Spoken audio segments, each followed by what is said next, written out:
तुम ये चाहते हो कि मैं जिंदगी भर तुम्हारी याद में तड़पता रहूं? अब आप ही बताइए, वो आदमी कितना ही नौजवान क्यों ना हो, क्या वक्त से पहले बूढ़ा नहीं हो जाएगा?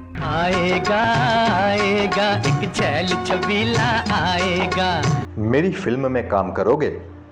एक बड़े फिल्मकार ने बलराज दत्त से पूछा। बलराज बहुत हैरान हुए, कुछ बोल ना सके।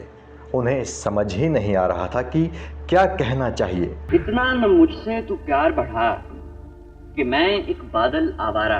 ये क्या किस्सा है? कौन था वो बड़ा फिल्मकार जिसने बलराज दत्त उर्फ सुनील दत्त को अपनी फिल्म में काम करने को पूछा था? इस वीडियो में यही हम जानेंगे और भी कई दिलचस्प बातें इस वीडियो के माध्यम से आप और हम जानेंगे। माम, मैं यही था, कहीं नहीं गया। ये सूरत क्या बनाई है? उन दिनों बलराज दत्त रेडियो इंटरव्यूअर हुआ करते थे। उनका काम था फिल्म सितारों का इंटरव्यू करना। वो रेडियो सिलोन में तब काम करते थे।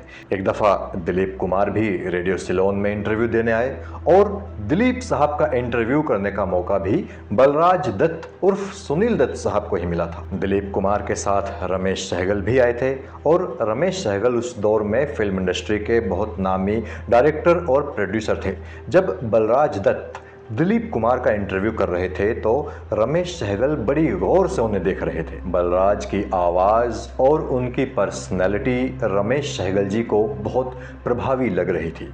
जैसे ही बलराज ने दिलीप कुमार जी का इंटरव्यू ख़त्म किया तो रमेश सहगल जी ने उनसे पूछ लिया, मेरी फिल्म में काम करोगे?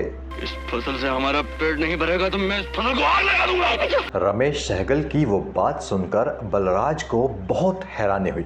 वैसे तो उनके मन के किसी कोने में भी फिल्मों में काम करने की ख्वाहिश थी, मगर उन्हें ये उम्मीद नहीं थी कि फिल्मों में काम करने का प्रस्ताव उन्हें ऐसे मिलेगा। बलराज ने रमेश सहगल को जवाब दिया, जी ज़रूर, मैं आपकी फिल्म में काम ज़रूर करना चाहूँगा, लेकिन मुझे पहले अपना बीए कंप्लीट करना है, जिसमें अभी 1 साल और लग जाएगा।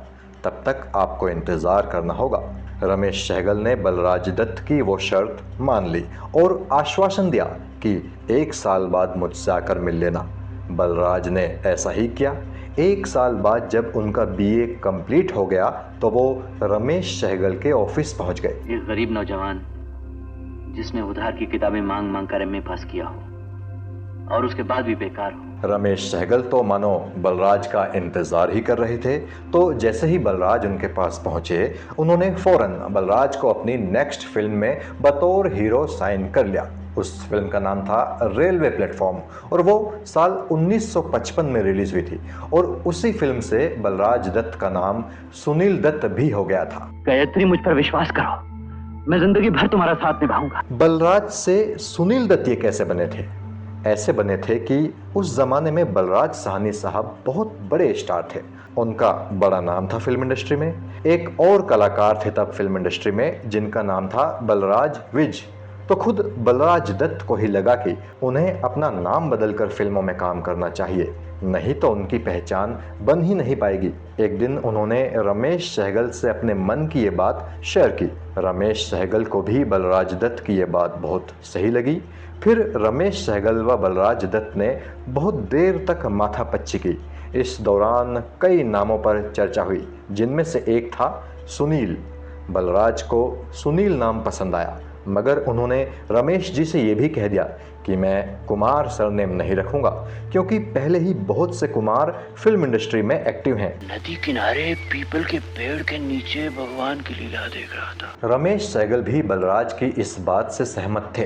तो फिर बलराज के सरनेम पर विचार किया गया। अचानक बलराज ने ही कहा कि अगर वो अपना रियल सरनेम दत्त ही सुनील नाम के साथ लगाएं तो कैसा रहेगा। ये आइडिया रमेश सहगल को भी सही लगा और इस तरह बलराज दत्त हो गए सुनील दत्त। अगले 50 सालों तक बलराज दत्त सुनील दत्त के नाम से फिल्म इंडस्ट्री में एक्टिव रहे।